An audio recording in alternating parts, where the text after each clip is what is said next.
Candidato, quisiera comenzar esta conversación pidiéndole que por favor me describa cómo será ese país que usted en caso de ganar u otro candidato se encontrará apenas asuma la presidencia. Esto tanto en lo estructural como en lo humano, en lo social. Quiero comenzar, por supuesto, quizás desde lo abstracto a lo concreto. Lógicamente, en lo abstracto, lamentablemente lo que hemos tenido es una narrativa de los hechos, y no quiero quedarme en la narrativa de los hechos. Creo que el pueblo venezolano está suficientemente claro de las carencias, de las falencias en lo social, en lo económico, en lo político. Mucha gente hace algunos años decía: yo no vivo de la política, no me importa la política, no me interesa la política, porque si yo no como, no trabajo. El tema es que, sin darnos cuenta, la política se metió en el plato de comida, se metió en tu plato de comida, se metió en tu oportunidad. Y yo creo que ahí sí vamos a lo concreto. Es el tema de la oportunidad. Sueño un país de oportunidad. Siempre recuerdo un spot a propósito de hablar de campaña, donde decían: bueno, hoy me estoy graduando, soy el que está dictando las palabras de honor en esta graduación. Vengo de allá, de la favela, de un spot de Brasil.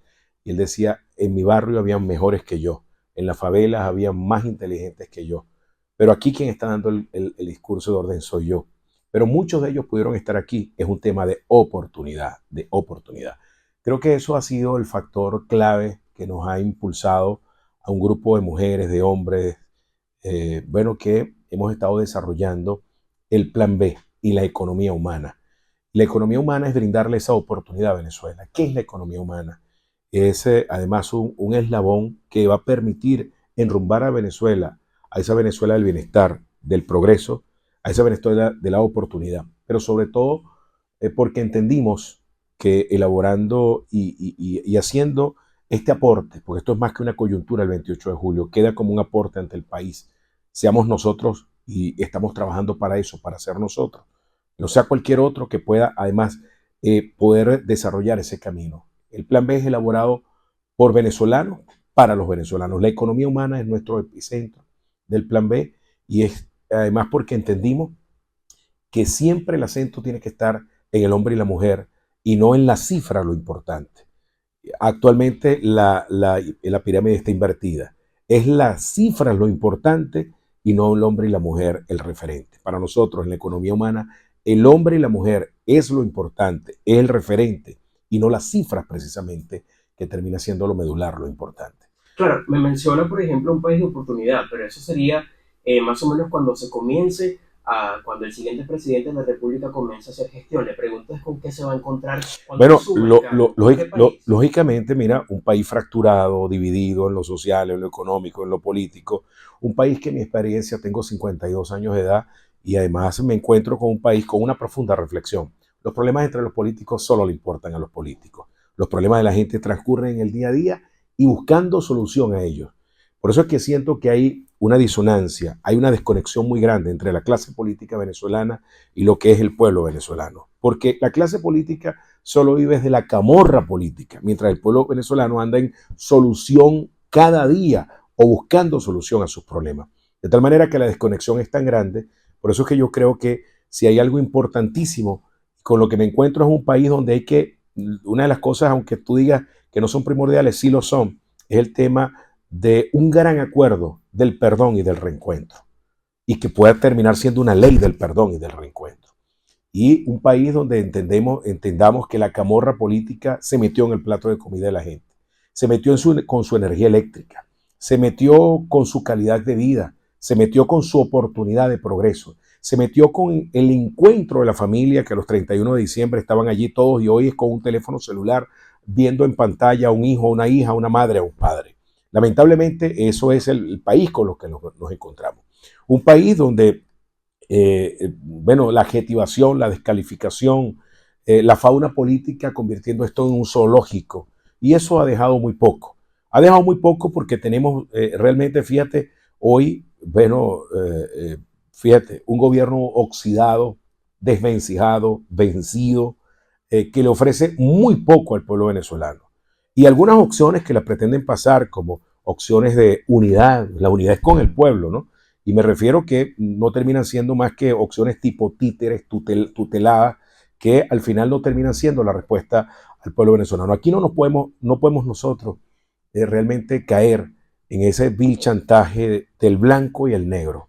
La política, la vida tiene sus grises y Venezuela, quien tenga la responsabilidad de conducir los destinos, tiene que ser un presidente de verdad. ¿Por qué?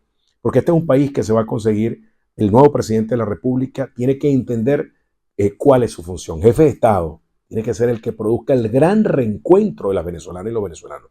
Un país fracturado, un país dividido, un país con mucha camorra. La camorra política permeó y permeó de manera desagradable. Permeó porque la camorra política, bueno, entre unos corruptos y otros propiciando sanciones, entre la corrupción y las sanciones, realmente generaron un caldo de cultivo nefasto, nefasto para el pueblo venezolano. Y ahí están las consecuencias. Una Fuerza Armada con la cual hay que reconciliarse con esa Fuerza Armada, pero respetarla. Una Fuerza Armada que no hay que estar llamando ni tocando puertas para decir vengan y den un golpe de Estado, no. Una Fuerza Armada que hay que entender hoy que tiene profunda conciencia política y tú no puedes decirle regresen a los cuarteles, porque aquí hay algo que hay que señalar.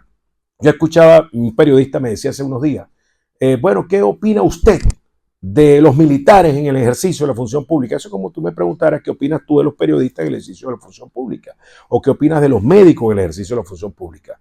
No, en todo caso, estigmatices a priori. Bueno, que haya los mejores médicos, los mejores periodistas, los mejores ingenieros, los mejores militares. ¿Cuál es el problema que estén en la función pública? El hecho es que tenga no solamente idoneidad para el ejercicio de la función a la cual te están destinando y que tengas un honesto compromiso con el cambio. El nuevo presidente de la República se consigue con un país que debe entender que es el jefe del gobierno y el jefe del gobierno tiene que tener ojo clínico, porque lo que hemos visto es que ha faltado ojo clínico. 5 presidentes de PDVSA, bueno, uno huyendo, bueno, ni huyendo, está dándose la vida de un pachá allá entre el Principado de Mónaco e Italia, que es Rafael Ramírez, y 4 que han salido presos. Entonces, no hay ojo clínico para, en todo caso, no solamente para la idoneidad en el ejercicio de la función pública, sino también un honesto compromiso con el cambio. Te hablé de la Fuerza Armada, pero también hablo de un tema que a mí no me gusta mucho el término, pero es lo que está establecido en la Constitución. Es el responsable de la hacienda pública. Bueno, la hacienda pública no se puede. Un país, ¿cómo lo encontramos? Un país donde esto parece, bueno, la hacienda pública nacional no dista mucho de lo que es una pulpería, donde no hay libros contables, donde no se sabe qué es lo que entra, donde no se sabe qué es lo que sale, donde no hay forma como hacer una auditoría, bueno, que permita realmente poner orden en casa. Mira, cuentas claras conservan amistades. Yo no soy fanático de Bukele, no, en lo absoluto. Además, difiero de sus políticas en materia de derechos humanos. Es un violador de los derechos humanos desde mi punto de vista. Pero él dice algo que es verdad en el ejercicio de la función pública. Cuando no se roba, el dinero rinde. Y la verdad es que el dinero rinde, y yo te puedo decir de verdad, cuando no se roba. Cuando trabajas con sentido de transparencia, con sentido de racionalidad, y cuando hablas desde el corazón o trabajas desde el corazón para la razón. Él es responsable, además de las relaciones internacionales. Para pelear, yo siempre he dicho, se necesitan 2. Y te encuentras con un país donde tienes que romper con el modelo rentista y extractivista en materia petrolera. Nosotros en el plan B y en la economía humana, allí lo dejamos muy claro. Romper las cadenas del modelo rentista y extractivista en materia petrolera. Ya basta ese modelo que por cierto se da el chantaje de las sanciones. Yo te aseguro que no tuviéramos ese viejo modelo de cuarta y de quinta, como le quieras llamar, viejo modelo del pasado y del presente, no quisiéramos que en el futuro rentista y extractivista, bueno, nosotros no fuéramos víctimas ni del chantaje, ni de sanciones, ni de corrupción, porque además, fíjate, las sanciones que trajeron, bueno, trajeron una respuesta que generó corrupción. Las sanciones generaron una corruptela de marca mayor en el gobierno. ¿Por qué? Bueno, una ley antibloqueo que le dio un cheque en blanco para manejar, bueno, cosa tan compleja como es la comercialización del petróleo como una bodega. Y ahí están las consecuencias. Bueno, un presidente preso, una cantidad de ministros presos, una cantidad de diputados presos, una cantidad de funcionarios presos. Es una vergüenza, honestamente. Pero una cosa termina siendo una consecuencia de la otra dentro de ese ecosistema de la camorra política. Yo te digo que hay que romper las cadenas de ese modelo rentista y extractivista, porque la visión nuestra en el plan B es que nosotros no podemos seguir en eso de yo te vendo petróleo No, hermano, convirtamos a Venezuela en el gran eje, en el gran emporio petroquímico de América Latina. Hay un ejemplo muy sencillo que yo lo pongo sobre la mesa. Uno de tantos. Un barril de petróleo se cotiza en $65. Pero con un barril de petróleo tú puedes construir, fabricar, elaborar 5 cauchos de los más económicos de $70. 70 por 5 son 35, son $350. Pregunto, ¿cuál es el negocio? ¿Seguir vendiendo barriles de petróleo o en todo caso fabricar cauchos, fabricar computadoras? Es decir, convertir a Venezuela en el gran eje, en el gran emporio petroquímico de América Latina. Si nosotros no tenemos una visión hacia allá y llegamos desde el vamos pensando hacia allá, difícilmente vamos a poder romper las cadenas no solamente de la opresión, las cadenas del chantaje, sino también las cadenas del fracaso en materia petrolera, petroquímica y sobre todo en materia económica. Ahora, a propósito de ese fracaso que mencionaba también que, bueno, el siguiente presidente se va a encontrar con una gestión que está oxidada.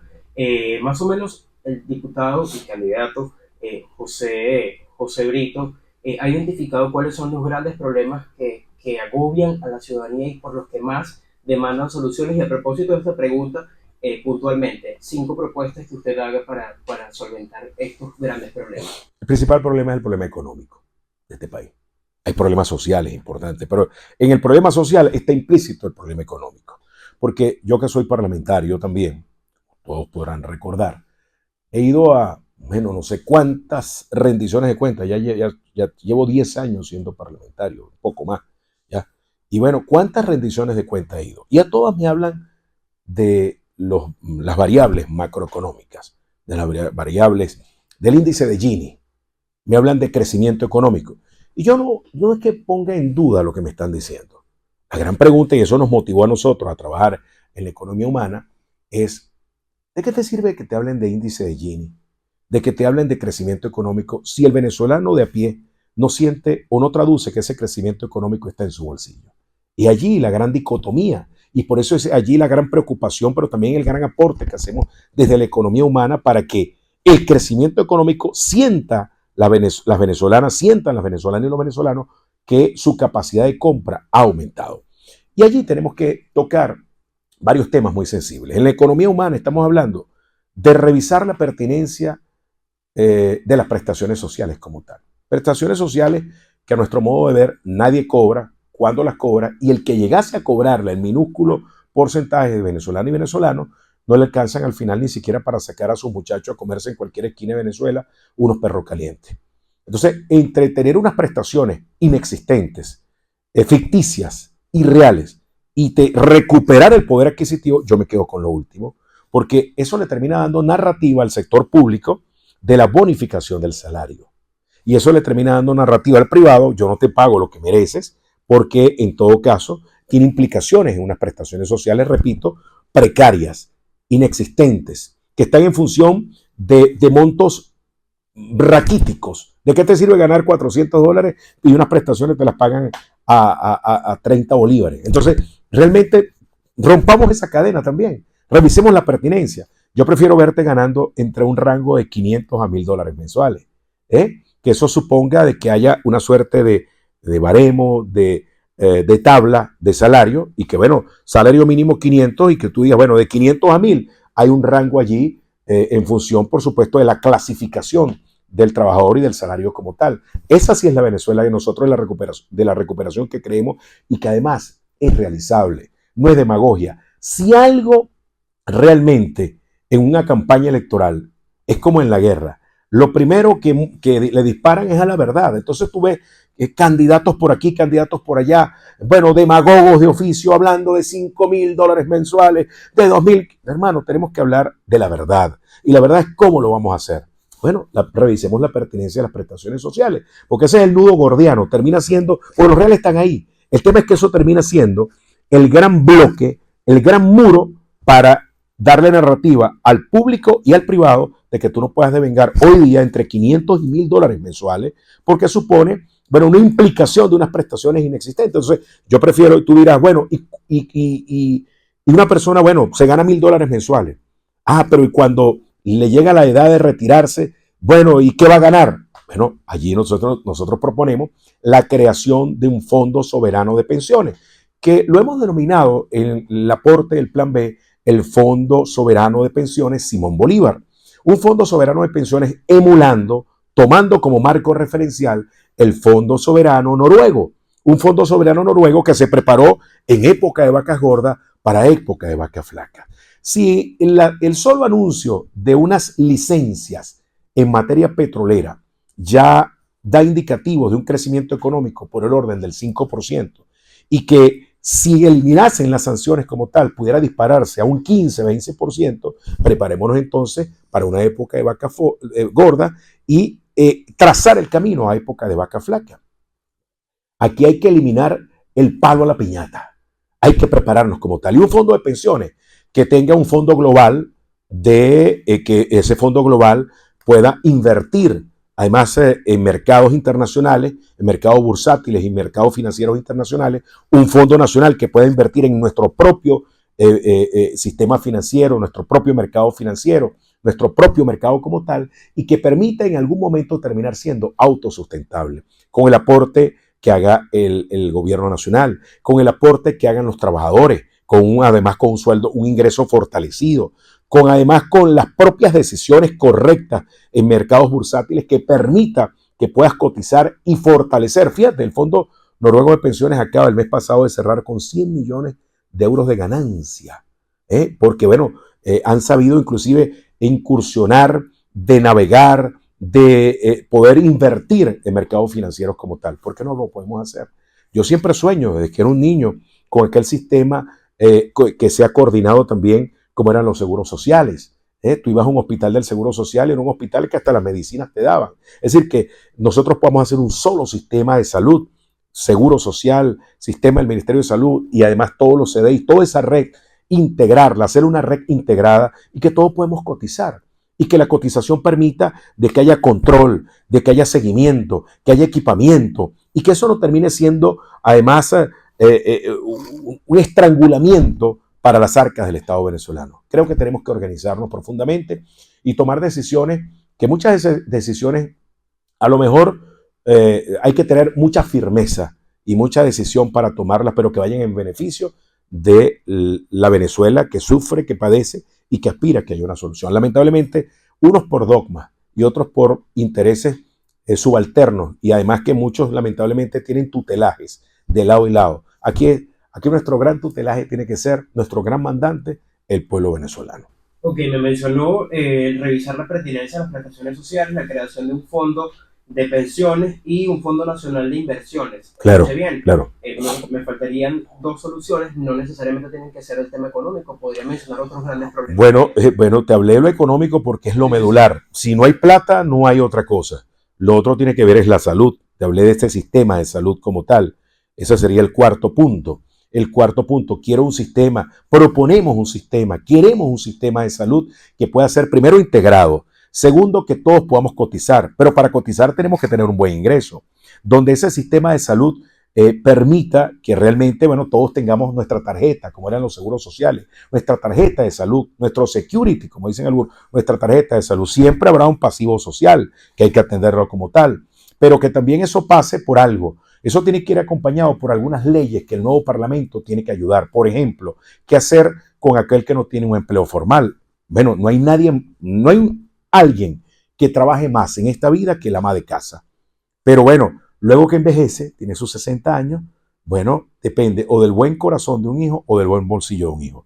No queremos que dependas ni de lo uno ni de lo otro. Por eso creemos nosotros en hacer un impulso para que la nueva Asamblea pueda darle vida a una ley de pensiones universales no contributivas, las pensiones para las amas de casa, pero que sean aplicables para el jardinero, para el señor del carrito por puesto. Es decir, que el Estado venezolano pueda garantizar que ellos también sean absorbidos en ese sistema de pensiones y en ese gran fondo soberano de seguridad social que lo hemos denominado el Fondo Soberano Simón Bolívar como tal. Lo otro tiene que ver con los servicios públicos. Servicios públicos extremadamente precarios. Dígame la energía eléctrica. El problema de Venezuela, y hay que identificarlo como tal, el problema no es de generación. Nosotros tenemos generación, el problema es de distribución. Bueno, las líneas eléctricas colapsadas como tal. en un estado de obsolescencia muy grande. Entonces, realmente por eso es que digo que el Estado venezolano pueda garantizar que ellos también sean absorbidos en ese sistema de pensiones y en ese gran fondo soberano de seguridad social, que lo hemos denominado el Fondo Soberano Simón Bolívar como tal. Lo otro tiene que ver con los servicios públicos. Servicios públicos extremadamente precarios. Dígame la energía eléctrica. El problema de Venezuela, y hay que identificarlo como tal, el problema no es de generación. Nosotros tenemos generación, el problema es de distribución. Bueno, las líneas eléctricas colapsadas como tal, en un estado de obsolescencia muy grande. Entonces, realmente por eso es que digo, tenemos que fortalecer las finanzas del país, pero también pensar en algo. Fíjate lo siguiente. Yo voy para el Falcón, voy saliendo mañana. Y unos amigos de Falcón me dijeron, queremos llevarte al parque eólico que está allá en el estado de Falcón, paralizado. Que ese parque eólico pudiera permitir darle energía eléctrica a buena parte del estado de Falcón y que el sistema eléctrico nacional pueda solamente poder atender a el área petroquímica, las refinerías y cosas, el área petroquímica, y que todo el estado de Falcón dependa de la energía eólica. Es decir, ¿por qué no hacerlo? Y entonces fortalecemos nuestra industria petroquímica y mantenemos y le damos calidad de vida a nuestra gente del estado de Falcón. Bueno, dígame, en el oriente del país, yo que allá se habla petróleo, yo vengo de allá, de la faja petrolífera del Orinoco, donde hay monte, Cadillo, Paja Pelúa, Jalapatrá y mucho petróleo. Bueno, fíjate, ¿cuánto gas se pierde allá? Ahora, que yo, presidente, una de las cosas es decirle, epa, todo el que vaya a hacer, toda empresa bienvenida en las alianzas estratégicas, que permita, bueno, 60 para el Estado, 40 para ustedes, y exploten y lleven petróleo, vamos a hacer la exploración correspondiente, pero que la energía pueda ser producida allí, con el gas que se está liberando. Es decir, que podamos trabajar en ese sentido. ¿Cómo es posible que aquí, bueno, si prendes la petroquímica, apagas un país? Si prendes por allá, apagas la otra parte del país. Hermano, es terrible lo que está pasando. Una cosa es Caracas, una cosa que ya se están comenzando a ver apagones en Caracas, pues a mí, no con la intensidad del oriente del país.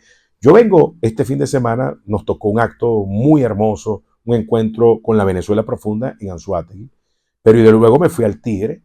Bueno, y en el área comercial fui no menos de 6 negocios y visitaba y me decían, nos tienen acogotados los apagones de 4, de 6 horas en la hora de venta. Eso está afectando la economía. O sea, si no vemos hacia allá, no vamos a sacar al país de este atolladero económico. Creo que son 5 o 6 puntos importantes, medulares, para comenzar entonces realmente a darle un viraje a este país en lo económico, en lo social, rescatar la venezolanidad y el orgullo precisamente de ser venezolano. Mencionaba justamente el tema de las pensiones y también de dar garantías o de garantizar cierta estabilidad a las personas que son mayores, que cumplen 60 años. Justamente le quería preguntar cómo garantizar, aparte de una simple pensión que hoy son 130 bolívares para los adultos mayores, cómo garantizar una vejez digna. Bueno, precisamente porque el fondo de pensiones tiene que ir directamente relacionado a el último salario que tienes. Por eso es que hay que fortalecer el salario y por eso hablamos de romper y revisar la pertinencia a las prestaciones sociales. Si tu último salario fue de $1,000 mensuales, ¿qué proponemos nosotros? Que el 70% lo cubra ese fondo de pensiones soberano Simón Bolívar. Hacer justicia social es que te jubiles con $700. Eso sí es hacer justicia social. Hacer justicia social es que tú puedas, con lo que devengues, con tu ingreso, producto de ese fondo especial, comprar tus medicamentos, comprar tu comida y no depender ni del buen corazón ni del buen bolsillo de un hijo. Es decir, tú no puedes tirar a un pueblo a un estado de ostracismo. Fíjate lo que está pasando. La gente ya no quiere jubilarse porque cuando te jubilas, fíjate, ahorita son $130 mensuales en puro bonos, pero son 130. Pero si te jubilas ya no son 130 porque pierdes el bono de alimentación. O sea, hermano, no se está pensando realmente en la esencia del ser humano. Y eso es la clave medular de la economía humana. Y pongo como un ejemplo. En el año 98, cuando llegó el expresidente Chávez al poder, había poco menos de 300,000 pensionados. Transcurridos unos años, hubo 1.500.000. Si tú lo ves en las cifras, y la cifra es lo importante, fue un logro, es verdad. Ahora te pregunto, ese 1.500.000 pensionados con lo que devenga hoy día puede tener calidad de vida, puede tener bienestar, puede tener progreso en el ocaso de su vida laboral, pues no. Entonces, la economía humana habla de poner acento en el hombre y la mujer y que no sea que sea el hombre y la mujer lo importante y no la cifra el referente. ¿Qué carrizo me importa a mí que tú hagas promoción de 1.500.000 y antes lo que viera 300.000? Si ese 1.500.000 con lo que devenga no supone satisfacer sus necesidades básicas, intrínsecas. Yo quiero que ese 1.500.000 pueda tener $700 mensuales. Así se trata la economía humana, de hacer justicia social. Es decir, cómo nosotros logramos que la gente diga, vale la pena haber trabajado toda mi vida, de haber formado parte de esta fuerza laboral, para que a la edad de 60 años el hombre y la mujer puedan en todo caso gozar de una vejez digna, con dignidad, con seguridad y con mucha tranquilidad. Ahora, por ejemplo, para los jóvenes, habla de oportunidades, de la vejez digna, pero propuestas para la juventud venezolana. Cuando dice oportunidad, más allá del término general, ¿qué ofrece? Mira, primero hay que limpiar la casa. Nosotros tenemos que fortalecer nuestras empresas, fortalecer nuestro aparato productivo, fortalecer nuestra industria y, te repito, tomar la visión del eje petroquímico, convertirla en el gran emporio petroquímico de América Latina. Que en todo caso la gente pueda reforzar su salario. Es decir, aquí no se trata de seguir aumentando salario, aquí se trata es de poder recuperar el poder adquisitivo de la venezolana y los venezolanos. Y que eso permita que no solamente que tengamos empleos, sino que tengamos empleos de calidad. Más empleos, pero de calidad. ¿De qué no sirve un empleo precario? ¿Cómo tú le dices a un muchacho, una muchacha, que la gran mayoría de los que se fueron de este país, yo no tengo un migranómetro en la mano para decirte cuántos se fueron, pero sí te pudiera decir que el 90% de los que se fueron son jóvenes? ¿Cómo decir a ese muchacho, vuelve a casa, regresa, vuelvan a casa? ¿Cómo hacer realidad ese sueño de esa madre que toque la puerta, que le toquen la puerta y digan, ¿quién es? Soy yo, mamá, soy yo, papá, que volví. Es volver a casa, es mejorar las finanzas de la casa. Volver a casa es decirle, hay oportunidad de empleo y hay además ingresos suficientes. Bueno, es reenamorar a esa Venezuela. Pero para reenamorarla, tú no puedes enamorar o reenamorar con falsas promesas. Tienen que haber hechos tangibles. Es decir, el Venezuela se arregló. No, el Venezuela no se arregló. El Venezuela se arregló. Tú no puedes vender la capacidad de compra que tiene el 3% de la población, soslayando lo que pasa con el 97% restante.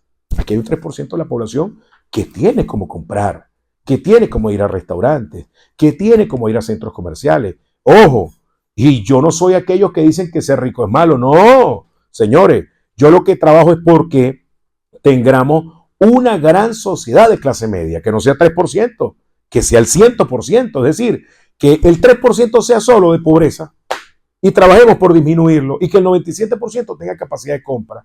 Hoy esto está invertido, solo un 3% tiene capacidad, el 97% es una situación difícil, ¿no?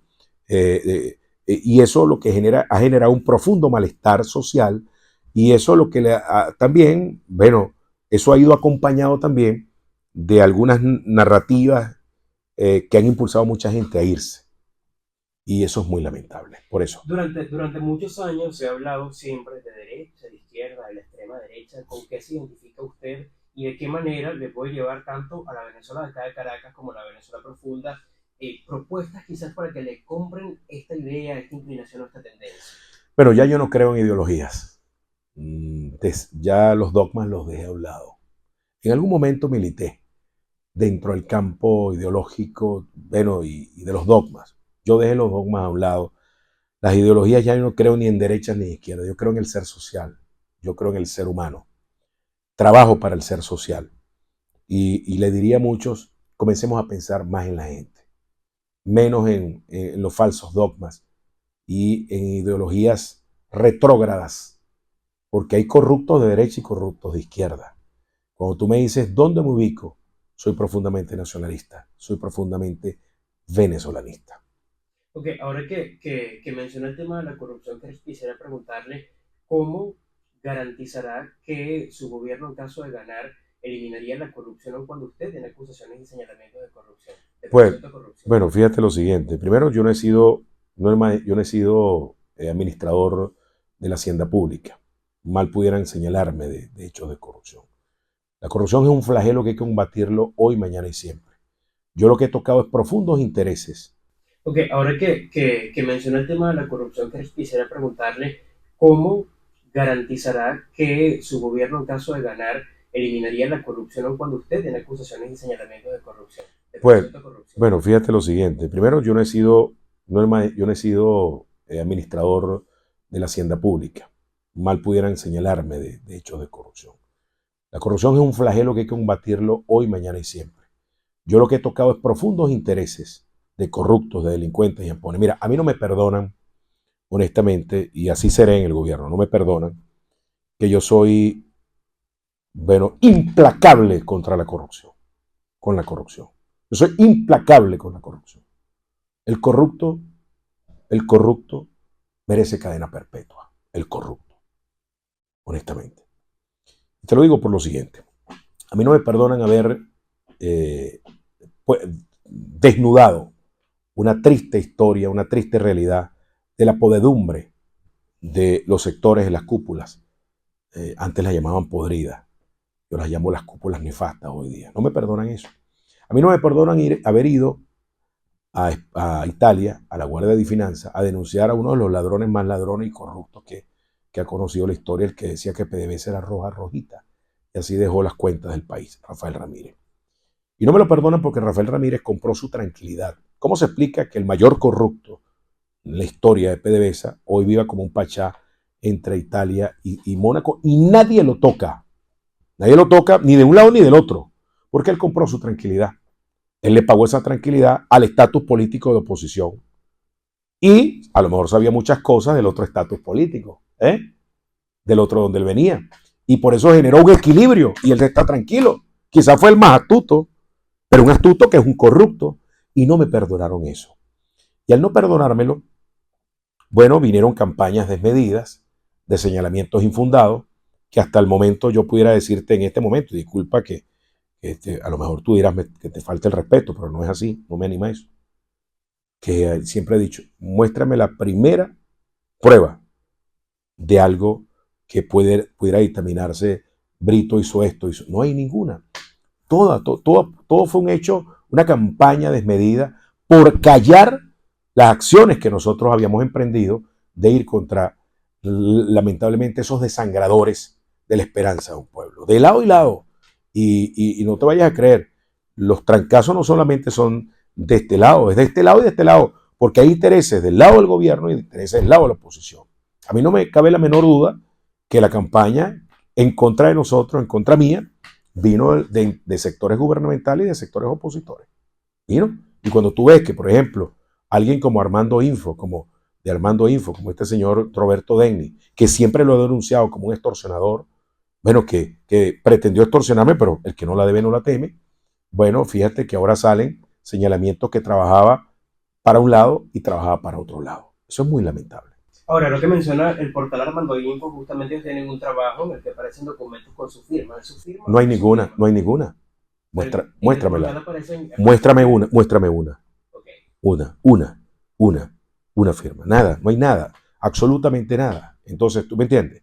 Ahora, lo que sí es que aquí había un plan, yo te quiero decirlo, aquí había un plan de un sector.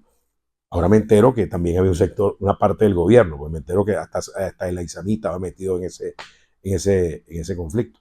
Aquí había un plan para generar una hambruna colectiva en el país y que esa hambruna provocara un estallido social, que ese estallido social provocara una profunda represión, que esa represión trajera consecuencias nefastas, heridos, muertes, y que eso fuese la excusa para algunos sectores, civiles y militares, bueno, tomar y asaltar el poder por la vía de la fuerza. Y lamentablemente yo no comparto eso, me distancio de eso, porque jamás yo conspiraría, sobre todo con algo tan sensible como es la comida del pueblo y como es garantizar el mayor bienestar para la gente. Ahora, ¿por qué demorar tiempo en dar detalles pormenores sumamente minuciosos sobre esto que ocurrió, estas denuncias? Siempre, Recuerdo que hace 3 años más o menos usted había comentado en alguna entrevista que iba a dar los detalles de todo lo que ocurrió y estamos en 2024 y no ha sucedido. También las especulaciones podrían deberse. siempre los di, siempre los di. Lamentablemente, y debo confesarlo, bueno, chico, nunca pensé que el tamaño de, de la miserabilidad, el tamaño de la podedumbre que había fuera tan grande. Por ejemplo, fíjate, eh, los laboratorios de guerra sucia ahora en redes sociales, porque antes quienes te chantajeaban, cuando tú eras incómodo con lo que decía, eran algunos medios de comunicación, televisivos, radiales. Bueno, si tú no estabas bien con esos dueños de medios, bueno, compañero, olvídese. Hoy eso, bueno, se democratizó, entre comillas. Entonces, ahora son las redes sociales. Bueno, y hay laboratorios de guerra sucia, laboratorios pagados en Panamá, que siempre los he denunciado, que por cierto, y lo sigo denunciando, laboratorios muy costosos, ahora con una cosa que llaman inteligencia artificial, que colocan tu nombre y publicas algo y enseguida viene una cantidad de robots. Yo no voy a pelear con robots. Ahora, fíjate lo siguiente, entendí algo y te lo dije al principio. A mis 52 años la reflexión que hago es que las peleas entre los políticos solo le importan a los políticos. Yo de eso para con Dios, allá ellos. Yo me he dedicado a hablar de la Venezuela profunda, a la Venezuela donde yo voy, te digo algo, voy a esa Venezuela profunda y la gente no está pendiente de esas minucias, precisamente de esa podedumbre. Yo me acostumbré a ver el bosque y no quedarme detallando viendo las hojas. Mencionábamos el tema de las firmas hace un rato, justamente revisando uno de los trabajos que tiene Armando Info. Mencionan que fueron hasta el Vaticano justamente, supuestamente, a interceder por los negocios de Alex Saab. Quisiera que revisaras si esta firma si ves la carta, ve la carta. ¿Qué dice la carta? Que no le quiten la comida al pueblo. ¿Qué dice la carta? Vea, ¿qué dice la carta? Okay. Que están conspirando contra la comida del pueblo. Okay. ¿Y acaso no conspiraron? Fue lo que te denuncié ahorita. Aquí había un plan para generar una hambruna. Y dijimos, bueno, vamos al Vaticano y a decirle, intercedan ustedes, intercedan a la iglesia tuya, la iglesia mía. No hagan eso. Vamos a sacar a este gobierno, pero por la vía de los votos, vamos a organizarnos. ¿Cómo es eso que vamos a generar una hambruna en este país? ¿O es que no recordamos lo que llamaban la famosa dieta de Maduro en el 2017, 2015? Terrible. Vamos a... yo no acompaño eso. Pero el que no viene de los cimientos del pueblo, tú sí vienes. Yo vengo, esta muchacha viene. Pero los que no vienen, estos ricachones de aquí, de la clase política, sí, los amos del valle, los muchachitos de papá y mamá, los de bien, ellos no saben lo que es el sufrimiento de la gente. Ellos no saben lo que está pasando en el Capanaparo. Ellos no saben lo que está pasando en el Caserío del Burro, San José de la Florida. Ellos no saben lo que está pasando en Huiria, lo que está pasando en Cabimas, lo que está pasando en La Guajira, lo que está pasando en el Delta. No lo saben porque no lo han vivido. Y lo que tú no ves, tú no lo sientes. Si tú no ves, tú no puedes entender el dolor de la gente si no has estado al lado de la gente. Salvo una campaña y van como, bueno, saludando. No saben. Quien se come un chicharrón por primera vez en su vida y lo ve como un suceso. Y uno que viene de esas entrañas, ¿vale? De comer chigüire, de saber, de estar al lado del sufrimiento del pueblo. Yo no puedo permitir eso. Ahora, cartas como estas al Vaticano, por ejemplo, pero solamente fue a esta institución en su viaje a... No, porque fíjate, tú te detienes allí, pero ¿y por qué no dices la carta que metimos en la Guardia de Finanzas? Bueno, la carta de Guardia de Finanzas. Y yo reivindico esa acción. La reivindico. Hoy, mañana y siempre. Y la historia dirá, bueno, que evitamos. ¿Sabes lo que no nos perdonan? Que en eso estaba montado Rafael Ramírez, Leopoldo López, Julio Borges. No nos perdonaron eso. Pero yo reivindico que por un acto de conciencia. Y mañana, yo no aspiro que ni esta cúpula, que el pueblo venezolano, cuando la historia reescriba esos libros, esos pasajes, diga, la rebelión de las regiones evitó una guerra civil en Venezuela. Nosotros evitamos una guerra civil en Venezuela. A ver, nuestra irrupción evitó una guerra civil en Venezuela. Totalmente, estoy sumamente claro. Yo estoy escribiendo un libro, no sé cuándo saldrá al aire, pero cuando salga, bueno, una verdad, quizás la historia nunca contada, pero que será contada en algún momento, que es los relatos de otrora. Para que el pueblo pueda conocer, para que el pueblo pueda, pero siento que el libro, bueno, ahí va, pero creo que el libro tiene que ser leído, valga la redundancia, en momentos cuando las aguas estén un poco más calmadas, para que la gente lo pueda entender en toda su dimensión. ¿No hay una proyección a mediano o largo plazo de cuándo más o menos puede salir? Tú sabes que me dicen, yo no soy escritor, uno que otro poema hecho por ahí en esas madrugadas, pero yo no soy escritor. Pero me dicen los que sí escriben, que tú comienzas a escribirlo, pero no sabes cuándo lo terminas. ¿Hace cuánto comenzó? Mira, tengo ya 2 años escribiéndolo. He cuidado cada capítulo, cada detalle, pero va a salir, va a salir, va a salir, va a salir. Va a salir y yo sé que va a ser un suceso. Sí, porque va a llegar a los cimientos y a las entrañas y va a poner muchas cosas en orden de lo que no debió ser, de lo que no debió ocurrir. Y la conclusión de ese libro seguramente es que Venezuela necesita mucho perdón y mucho reencuentro. Candidato, usted ha dicho muchas veces que cree en la justicia, justamente, y ha manifestado en reiteradas ocasiones su creencia por la constitucionalidad, efectivamente. ¿Usted cree en la justicia y el sistema venezolano? Por ejemplo, en el Tribunal Supremo de Justicia, en el Consejo Nacional Electoral en el cual ahorita está compitiendo, por ejemplo, Bueno, en el Ministerio Público. Bueno, yo te voy a decir, Consejo Nacional Electoral. Yo he sido electo varias oportunidades. Yo vengo siendo, no, yo no es que vengo de antier para acá y fue electo, no. Yo he sido electo cuando he tenido los votos y no he sido electo cuando no los he tenido. Eso fue algo que le hizo mucho daño al país. Que las máquinas que si te conocían, no, máquinas no roban votos. Mira, yo fui testigo, bueno, cuando era un muchachito con 18 años, coordinador de centro. Yo sé cuál es la historia entre lo manual y las máquinas. Y prefiero lo automatizado que acta. Yo me acuerdo aquello, por ejemplo, cuando salió un voto del Partido Comunista. Decían, ¿qué? Un voto para ti, un voto para mí. Se lo repartían en la mesa. ¿Ves? Hoy día hay auditoría. Ahora, donde no hay testigos, esta gente hace desastre. Pero ¿qué culpa tiene el estaca que el tapón salte y se ensarte? Lamentablemente, hay que decirlo al país. Hemos sido la clase política, sobre todo de oposición, ha sido muy responsable frente a esta ingeniería electoral del gobierno, porque mira, hemos sido los más exitosos, hemos llegado al 70% de la cobertura de los centros electorales, que esa es la gran preocupación que yo tengo ahorita. Aquí hablan mira, los encuestadores, yo les digo, no sigan los de un lado y de otro. Ustedes pueden generar una guerra civil en Venezuela. Yo veo algunos diciendo que Maduro tiene 90%. No sé dónde. Y veo que Urrutia tiene 80%, no sé dónde. No le mientan al país, no mientan, por favor. Vamos a hablar claro, vamos a hablarle claro al país, porque mañana un resultado para un lado, para otro, o para acá, menos brito, y se arma un desastre, porque se generaron unas falsas expectativas. Mosca con eso, hay que tener muy claro eso.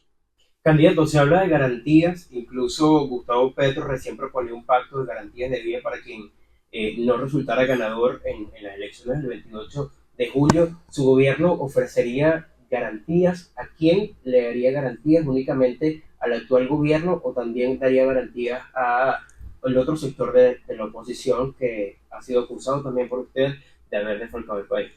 Mira, ve, fíjate lo siguiente. Si yo voy a llegar con una guillotina en la mano, no merezco llegar. Porque, ¿qué país voy a encontrar? ¿O qué país voy a reencontrar?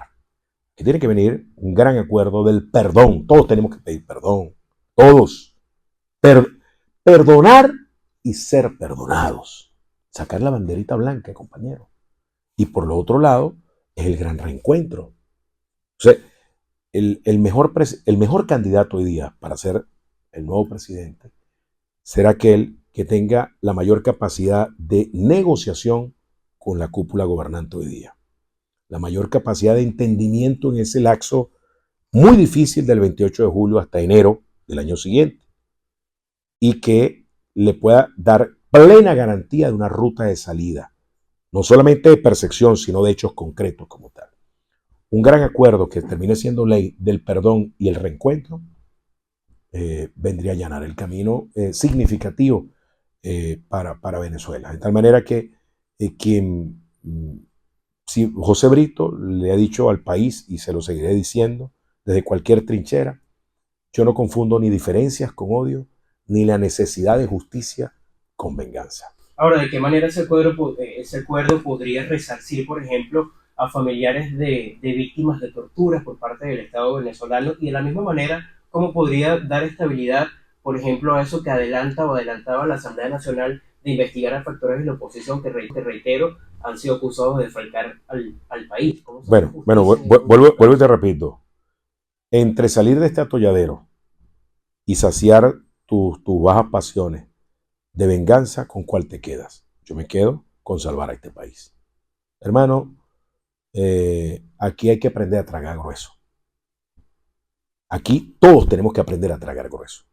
Por eso te digo, hay que perdonar cosas que a lo mejor, bueno, tú dices, cuán difícil es perdonar esto, pero también cuán difícil es que otros te perdonen. Sí, eh, vuelvo y te repito, aquí nadie tiene un moralómetro en la mano. Nadie tiene, además, un justiciómetro en la mano. Hermano, si no entendemos que tiene que un gran acuerdo del perdón y del reencuentro, entonces, bueno, quedémonos entonces pasando facturas.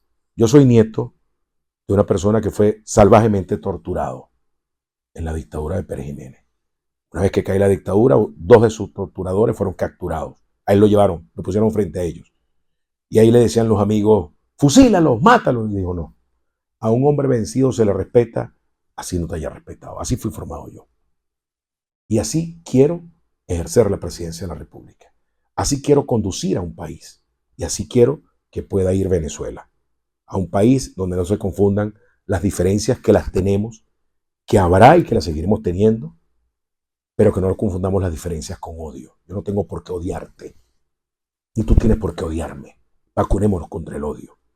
Y no confundamos la necesidad de justicia. Justicia, vea que se escucha bien. Justicia con venganza. Son dos cosas diametralmente distintas.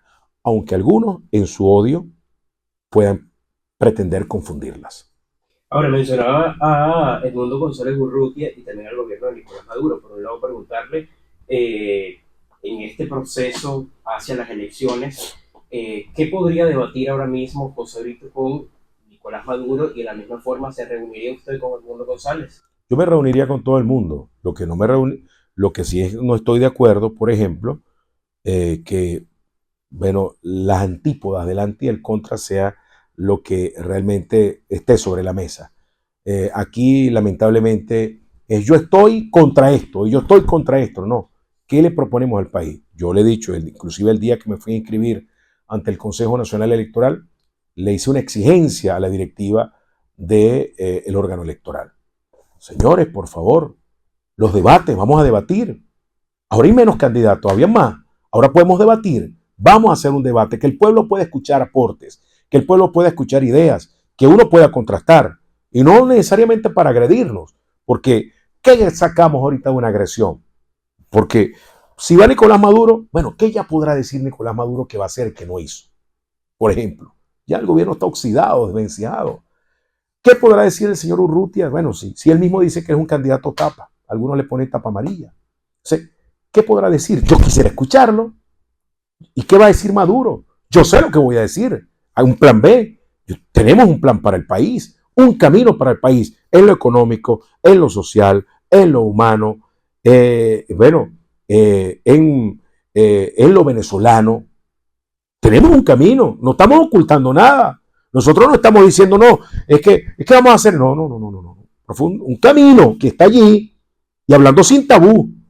No, nosotros ahí, y en el plan B hablamos de temas sensibles. Hablamos también en el plan B, si hay algunos temas que nadie toca. Bueno, el tema del matrimonio igualitario, el tema del aborto, lo hablamos sin tabú. ¿Quién habla de las prestaciones sociales? Nadie quiere hablar, nosotros estamos hablando de las prestaciones sociales. Ahora, pero antes de irnos para allá, ¿cómo califica entonces la candidatura de Maduro y también la de Urrutia? Que en estos días, por cierto, creo que fue la semana pasada o antepasada, en Anzoátegui dijo que era una candidatura pirata. No, pirata no, tapa amarilla, Ok. porque entre un tapa oxidada, que está en Miraflores, y un tapa amarilla que dice que no es candidato y menos será presidente, Venezuela necesita un presidente de verdad, un presidente que esté allí, que vaya a las entrañas de la Venezuela profunda, que conozca la realidad y la que no conoce la conozca y que le dé la cara a la gente. Venezuela necesita un presidente hoy enérgico, con juventud, con ganas, con entusiasmo, con la suficiente capacidad de tener el ojo clínico para escoger a los más idóneos para que lo acompañen en la gestión de gobierno, pero que también tenga un honesto compromiso con el cambio. La gente no quiere un bobolongo en la presidencia de la República, un bobolongo. La gente no quiere reeditar, con todo el respeto que puede merecer, lo que pasó con Ramón J. Velázquez, un señor mayor que no tenía control del gobierno y el control lo tenía el hijo, que era un bandido. No sacó hasta un narcotraficante, pues le puso a firmar al papá un indulto. Yo no quiero un país así. ¿Tú quieres un país así? Yo no lo quiero. Yo quiero un presidente que le dé la cara a Venezuela. Venezuela merece un presidente de verdad. Y lo digo sin tapujos. Venezuela, entre un tapa oxidada y un tapa amarilla, Venezuela necesita es un presidente de verdad. Ahora, candidato, ¿cómo se llega al reencuentro? Y debo hacer esta pregunta. ¿Cómo se llega al reencuentro, por ejemplo, descalificando a otros candidatos? Porque si una Eso entrevista no es una con descalificación. Bobolonga, Diferencias tengo. Eso es una diferenciación. pero cuando se le dice a una persona Bobolonga no es No, pero es que yo no estoy diciendo, ¿y a quién le dije No, bobolongo? pero acaba de Bueno, mencionar. no quiero bobolongos, que no, ellos no se controlan, que sean maniquí. Ahora, yo no estoy ¿qué es un maniquí? Un muñeco. ¿Qué es un títere? Alguien que otro lo controla. ¿Qué es un mequetrefe? Alguien que, bueno, que no tiene personalidad propia. ¿Ves? Venezuela no quiere ni un bobolongo, ni un mequetrefe, ni un maniquí. Bueno, Venezuela quiere un presidente de verdad. Yo estoy haciendo una diferenciación. ¿Ves? Que es distinto. Un gobierno que está desvencijado, que está oxidado, ¿ves? Y es bueno, y como aquí están hablando de candidatos tapa, bueno, entre un tapa oxidada y un tapa amarilla, porque él dice, bueno, yo no soy candidato, tú lo has escuchado, no lo dije yo, fue él dijo, yo no soy candidato, que la campaña la haga otro. Yo no, yo iré por ahí, a lo mejor una vez iré por un encuentro. No, hermano, ¿qué es eso? Venezuela no necesita que lo metan en esa trampa. Por eso es que digo, y me dirán algunos, bueno, Brito, bueno, aquí puede pasar el caso de Colombia y las encuestas están falseando la realidad. Yo me río mucho con las encuestas, porque bueno, yo digo, póngame menos 0,0000000 a la N0. Ese monto no existe, bueno, ese es el que tengo. Porque lo mismo pasaba en Colombia. En Colombia hasta faltando 15 días para las elecciones, un poquito más, 25 días. Todo el mundo decía que estaba ganando Fico, todas las encuestas. ¿Tú te acuerdas? La pelea era Fico, pero ganando Fico. Fico. Cuando ya no pudieron levantar la candidatura de Fico, los sectores dominantes de allá, las élites colombianas, bueno, tuvieron que comenzar algunas, no todas, a decir la verdad, que la pelea no era Fico, que estaba ganando, con Petro, sino la pelea era entre Petro y el viejito Hernández. Viejito por cariño, no me voy a decir que lo estoy agrediendo, viejito por cariño. Yo también soy viejito, yo tengo 52, menos usado. Entonces, bueno, y el viejito Hernández, bueno, y ahí está, y esa fue la segunda vuelta, así fue.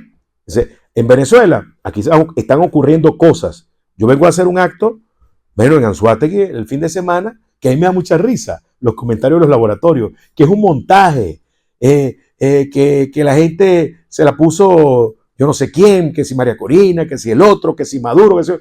Compañero, no conocen la realidad de la gente, no conocen la realidad de la Venezuela profunda, no conocen lo que está pasando abajo, no conocen lo que está ocurriendo abajo. Y algo que les voy a decir, a los que tienen mucho desprecio, a los que el odio los consume, mañana jueguenle limpio a Venezuela. Mañana por despreciar ustedes, por ustedes realmente mancillar a otros, adjetivar a otros, descalificar a otros, pero pegarlos contra la pared a otros, pero yo les diría, y los votos de los otros no ¿O a qué juegan? ¿Juegan a qué? ¿A ser líderes de la oposición o a ser líderes de un país? Candidato, hablando justamente de eso, el TSJ falló a su favor y bueno, tiene ahora Primera Justicia que atribuye que en este momento político del país el Tribunal Supremo de Justicia haya decidido darle la tarjeta y preguntarle una vez, tiene pensado hacer para la reorganización del partido? Bueno, fíjate, en primer lugar, ¿a qué atribuye? No sé por qué ahorita, pero yo sí todos los meses iba allá con mi abogado, pues. Y bueno, porque tú supiste que tuvimos un litigio de 4 años. Lo que pasa es que hay gente que no. Un litigio de 4 años, de un señor que tenía 30 años al frente, que no hizo elecciones nunca. Julio Borges. Nunca hizo elecciones. Bueno, fíjate, yo de verdad dije, decidan. No sé si tú recuerdas la última vez que fui, dije, hace como un mes y medio, dije, decidan. A o B, pero decidan. Decidan. Bueno, tomaron una decisión. Ahora, ¿qué voy a hacer? Yo tengo tantas cosas por hacer que no quiero imbuirme en el tema partidista como tal. Pero fíjate, yo le estoy dejando a la juventud del partido. Ellos sin tener partido, imagínate la locura, sin tener ya, sin esa cúpula, Julio Borges y compañía, expulsaron a los juveniles del partido, los expulsaron. ¿Tú sabías eso, no? Los expulsaron. Al secretario juvenil nacional de activismo lo expulsaron porque él es el que dirige el proceso de reestructuración del partido. Emilio Salazar. Ellos no tienen ya ni voz ni voto y no son dirigentes de nada. Ellos no son ya jefes de ningún partido ni nada por el estilo. Bueno, porque les duele a los carcamanes, como Julio Borges, que las muchachas y los muchachos sean los que van a dirigir la reestructuración del partido. Yo he dejado en manos de ellos. En cualquier momento, bien bueno que los puedas entrevistar, porque están haciendo un labor, se están comunicando todos los muchachos están haciendo los enlaces con todos los estados, pero quiero que sean ellos. Y te voy a decir algo aquí. Les he dicho en la primera reunión y la segunda que he tenido con ellos, no, en la medida de las posibilidades, cuando salgamos de esto el 28 de julio, vamos a evaluar todos los mecanismos para que haya un proceso de elecciones. Y le firmo lo que tenga que firmar. No voy a participar en ningún proceso interno que suponga algún cargo partidista. Quiero ser un militante más. Candidato, mencionaba justamente cosas de su plan B. Quisiera saber en principio, más o menos cuándo la gente, la ciudadanía va a poder tener de forma tangible su plan de gobierno. Ahí lo tienen. Los invito a mis redes sociales, en Plan B. Entren, los invito en Instagram, en Facebook, en X, en nuestra página web que ya va a estar en camino. Aunque las páginas ya web, chicos, pasaron como a desuso, pero ya va a estar también. Pero la gente revisa más las redes sociales, los muchachos. Y en TikTok también. En Plan B, y ahí podrán ver la propuesta. Una cosa es decirlo y otra cosa es que vayas revisando cada aspecto. Ahí está mucho más completo porque han hecho un trabajo muy pedagógico, ¿no? El plan B en lo humano, el plan B en lo político, el plan B en lo social, el plan B en la juventud, es decir, muy detallado. Y a propósito de esto, preguntarle, y lo mencionaba hace un rato, por ejemplo, en el país no ha dejado de reportarse el tema de los femicidios. Está el tema, en principio, de la lucha contra la violencia contra la mujer dentro de su plan de gobierno, temas que involucren, por ejemplo, o que aborden propuestas de las comunidades feministas como el aborto, ¿están en su agenda? Yo no creo en los absolutismos. No creo en el feminismo. Creo en el ser social, en el ser humano. Creo en el derecho a la mujer a una vida libre de violencia, que es distinto a que yo escucho a cosas, no queremos parir, no, ¿qué es eso? Por eso yo en los absolutismos no creo. Yo creo y apoyo el matrimonio igualitario. Ahora, no comparto en la adopción como tal. Yo no creo nunca en los absolutismos. Y fíjate tú el lío que se armó la otra vez conmigo, porque yo propuse que se abriera el debate para el matrimonio. Bueno, y con un alcalde que tenemos allá en Anzoátegui. Y bueno, nos cayeron encima todo el mundo. Yo sé que estamos en una sociedad muy conservadora. Sí, claro. Pero es que yo no estoy diciendo que se apruebe tal cosa o otra cosa. Yo lo que estoy diciendo es que se abra el debate. Y mucho más donde yo estoy. ¿Cómo es posible que la Asamblea Nacional es el centro de debate político por excelencia y no se abre un debate donde en la Asamblea Nacional hay diputados homosexuales? ¿Y cómo entonces todos nosotros no abrimos un debate sobre la pertinencia o no de aprobar el matrimonio igualitario en Venezuela? Ahora, diputado, ¿qué frena esos debates justamente? Porque ¿Sabes qué frena? Te lo tengo que decir, el miedo a una sociedad conservadora. Es una sociedad conservadora, es verdad. Es una sociedad conservadora, es verdad. Pero bueno, ahí está un papa, Juan Pablo II. perdón, Juan Pablo II lo decía, más conservador fue Ratzinger, ¿no? Pero el Papa Francisco es mucho, tienes que adaptarte a las realidades. Mira, hay sacerdotes homosexuales, es la verdad. Yo lo que no quiero es sacerdotes pedófilos. Eso sí lo combato, por eso no creo en los absolutismos. ¿Ves? Yo no quiero, sí combato a los sacerdotes pedófilos, pero ¿y por qué vamos entonces a decir, bueno, a sancionar? Bueno, yo no soy musulmán y respeto al mundo musulmán. Ahora, entonces, de llegar a la presidencia, impulsaría desde su postura. Sí, que se abra el debate. ¿Cuál es el problema? ¿Qué es el matrimonio, hermano? Un contrato social. Cada quien está. Mira, te voy a poner esta historia, chico. Primera vez que la cuento. Pero bueno, es pertinente. Yo tuve un tío homosexual. Vivió 25 años con su pareja. Y cuando se murió su pareja, que se le murió en 2 meses, se llama leucemia, rápido, eso fue muy, no dio tiempo a nada, los sobrinos de su pareja, que siempre lo tuvieron como el tío maricón, que siempre lo criticaron, se quedaron con todo. Las ironías de la vida, ¿no? Los que siempre satanizaron a ese tío, que lo llamaban el tío maricón, la vergüenza de la familia, se quedaron con todo. Y dejaron a su pareja sin nada. Es un contrato social. Y ¿Reconoce entonces que la Asamblea Nacional no ha hecho lo suficiente? no ha hecho nada. Okay. No ha hecho nada. Hay que decirlo. Y yo, vuelvo y te repito, no creo en los absolutismos. No creo en los absolutismos. No creo en el tema de que, bueno, como yo voy a creer que me digan, no queremos parir. Es una decisión personalísima. Pero no puede ser, por ejemplo, el tema de que se pretenda utilizar una cosa tan terrible que un hombre de 50 años diga que es una niña de 3. Esas son las locuras, esas son perversiones ya. Ahora, pero volvamos a lo que tengamos que hablar, de la racionalidad. Mira, yo te voy a decir algo. En mi equipo político, hay muchachos y muchachas, bueno, que son homosexuales. Y no hay gente, y yo los evalúo por eso. Son talentosísimos. Talentosísimos. Pero tú no vas a ver a ningún candidato presidencial hablando como está hablando Brito. Porque aquí, lamentablemente, aquí lo que tenemos es candidatos de flases. Le hablan son a los flases. Le hablan es a la cámara, pero no hablan desde el corazón para la razón. Eso, yo quiero siempre hablar desde el corazón para la razón. ¿Cuál es su propuesta en materia ambiental? Mira, vale, fíjate lo siguiente. Uno de los capítulos importantes de nuestro plan B, tiene que ver precisamente con la defensa de la naturaleza, con la defensa de nuestro ecosistema.